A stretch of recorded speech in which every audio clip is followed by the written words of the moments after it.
Live from downtown Detroit, home of WDIV and Click on Detroit, Local 4 News at 6 starts now. A mid-Michigan man is found guilty of killing his wife by putting a deadly drug in her cereal. President Biden just wrapped up his speech inside a Detroit auto plant, pumping up UAW workers and the electric vehicles of the future. And alarming new COVID numbers out again today, as we're expecting a lot more people to have access to booster shots in the very near future. We'll begin here at 6 with those numbers that have made the state's 7-day average of new cases the highest it's ever been since the start of the pandemic. It's really unbelievable here. Over the past 2 days, Michigan added 14,561 new cases. That's an average of 7,280 cases per day. And sadly, we've lost another 242 lives. The state's 7-day positivity rate is nearly 17%.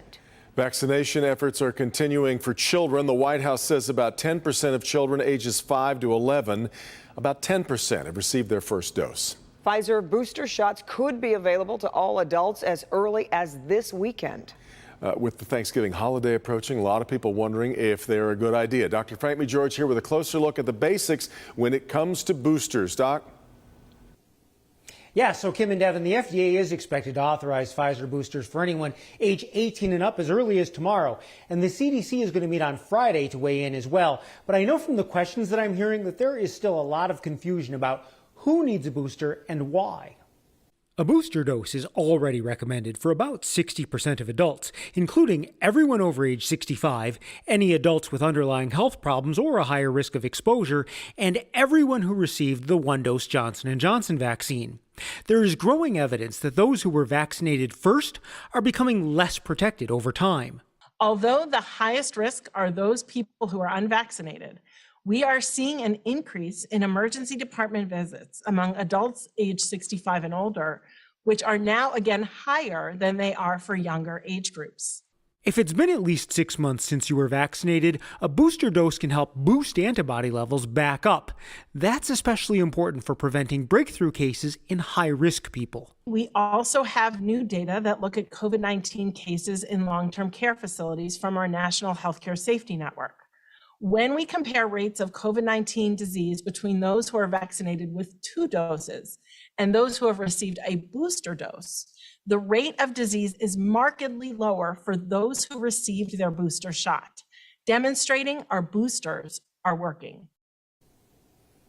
Now, I want to be very clear. You do not have to get your booster where you received your original shots. You can get a booster at your local pharmacy or any other location that offers the vaccines. Just check to make sure that they have the vaccine that you want and whether appointments are required. Also, be sure to take your vaccine card with you so the booster dose can be added to the vaccine record that you keep on your person. Frank, we appreciate it. One more thing, though, with Thanksgiving is what, a week from tomorrow. Is it too late to get that extra protection before you head to Thanksgiving dinner at Grandma's? Well, you know, your protection is going to start building up basically right after the booster is given. So, no, it's not too late to get a booster. And remember, the holiday season is really just beginning. There's a lot more after Thanksgiving. So right. Good point. Okay. Thank you, Dr. McGeorge. Well, you saw the speech here on Local 4. President Joe Biden visiting GM's Factory Zero to discuss the $1 trillion infrastructure bill he signed earlier this week. Praised the Michigan Democratic delegation for what he said was their vital role in getting the bill passed. Our business editor, Rob Maloney, covering today's event. Rob, the president said Detroit is the perfect place to highlight the need that he hopes to address with the bill.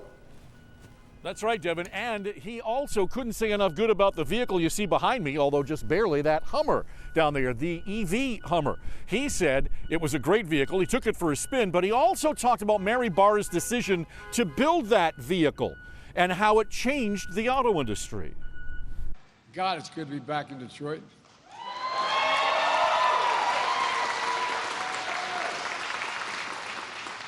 And that Hummer's one hell of a vehicle, man. The president doing something he's making a habit of, driving, first of all, but doing so at a high rate of speed. As for Factory Zero itself, it's already building the EV Hummer pickup for delivery by the end of the year. A Hummer EV SUV will follow in 2023.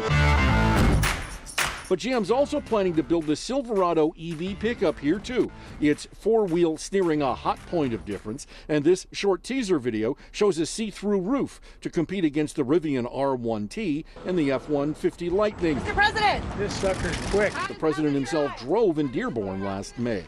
And finally, GM gets really forward-looking as it plans to build a boxy yet curvy autonomous vehicle called the Cruise Origin here. The president saying building electric cars the way this bill sets out is what puts the U.S. ahead of China's auto industry. Because of this law, next year, for the first time in 20 years, in which American infrastructure investment will be far greater than China's. The first time in 20 years. Michigan House Republicans held their own media briefing this morning. East Side Republican Lisa McClain listed her concerns she feels the president is ignoring and actually adding to with his trillion-dollar bill. Gas prices are up. Inflation is up. Supply chain issues, crisis at the border. I mean, it goes on and on and on. So I hope he comes with less talk and more action. Well, the president started his speech out by saying and citing a number of people, economist types, who were saying that this bill actually helps the economy, doesn't hurt it, as many say it does. And he also said that the jobs numbers are actually better. They've gone back and looked at them, and job numbers are actually up and better than they had been, as a crack back against that kind of criticism. Reporting live here in Hamtramck, Rod Maloney, Local 4. You got it all right, Rod.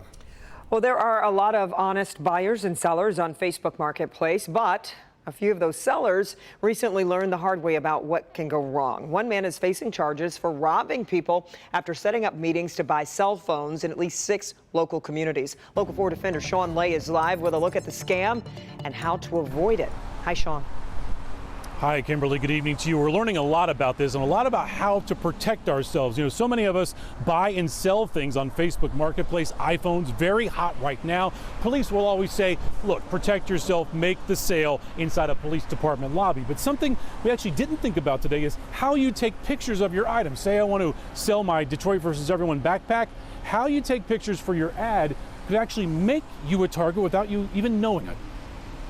Tonight, the Local 4 defenders are retracing the steps of 26-year-old Trayvon Jackson. Police call him a serial Facebook Marketplace menace. Sources tell us people selling iPhones on Facebook Marketplace or Craigslist would be contacted by Jackson posing as a customer. The seller would meet Jackson at area gas stations or mall parking lots to complete the sale, and Jackson is charged with stealing the iPhones. So far, Jackson has been charged for stealing from a seller this week in Royal Oak, another theft back in August, and then 2 more thefts this week. Tonight, police in Royal Oak confirmed that police in Troy, Auburn Hills, Northville, Taylor, and Canton also have cases on Trayvon Jackson. And that's not all. With Facebook Marketplace, you're dealing with someone you do not know. Seller beware as opposed to buyer beware. Retired Detroit Police Assistant Chief Steve Dolan reminds us, tell the seller you'll meet them in a police department lobby. And when you take a photo of what you're selling, don't have any personal items in the background. So that's what I would do. Go to the police station in the lobby. The police don't have to be at the desk. As long as you're in the lobby, you'll find out the person's legitimate or not. Back here live, if you have something valuable in the background of the photo, it could be attracting thieves to you or your house. Let's get back to Trayvon Jackson here. He's being held tonight in the Oakland County Jail. He was actually picked up by U.S. Marshals this week and was arraigned in Royal Oak. U.S. Marshals because so many police departments, Kimberly, were looking for him, including one all the way down in Knoxville, Tennessee. I'm Defender Sean Lay, Local 4, back to you. Incredible. Some good tips there, Sean. We appreciate it. Now, a Local 4 update. A jury convicts a man accused of spiking his wife's cereal with heroin. 47-year-old Jason Harris was found guilty today on several charges, including first-degree murder. Police say Christina Ann Thompson Harris was found dead inside her home in Davison in 2014. The death was initially ruled an accidental overdose. After her frozen breast milk tested positive for heroin, her husband was charged in her murder. Prosecutors and family and friends say justice was served. We felt during the investigative stage that Mr. Harris was complicit in this, that he did kill his wife, and it was just a matter of getting to this day. There was a lot of things that were hard to hear said about the family, but it's finally, we get to say it now, the truth. We get to say the truth. Harris is being held in the Genesee County Jail, sentencing set for December 10th. A newly elected Riverview City Council member is facing charges after a crash just hours after winning the election. Prosecutors say 34-year-old David Robbins was driving drunk on November 4th. They say Robbins crashed into a tree on Fort Street, then left the scene on foot. He's charged with operating while intoxicated, reckless driving, and leaving the scene of an accident. Robbins is due back in court November 24th. More than 100,000 Americans died from drug overdoses during the 12 months following the COVID-19 lockdowns. This according to the CDC. Experts say it is tied to the COVID-19 pandemic, but also to a more dangerous drug supply. Synthetic opioids, primarily fentanyl, caused nearly 2/3 of all drug overdose deaths in the 12-month period that ended in April of this year. Overdose deaths have accelerated over the past 2 years, jumping nearly 30% in 2020. Drug overdoses now surpass deaths from car crashes, guns, and even flu and pneumonia. Well, the Detroit Zoo says goodbye to several of its birds. Find out why these vultures were needed elsewhere. And let's check in with Paul Gross. Paul? I'll tell you what, Devin, the cold front continues its march eastward right now, halfway across Ingham County. It's coming, folks, and we're going to break this down to you in the type of detail you expect from me. We'll have that for you straight ahead.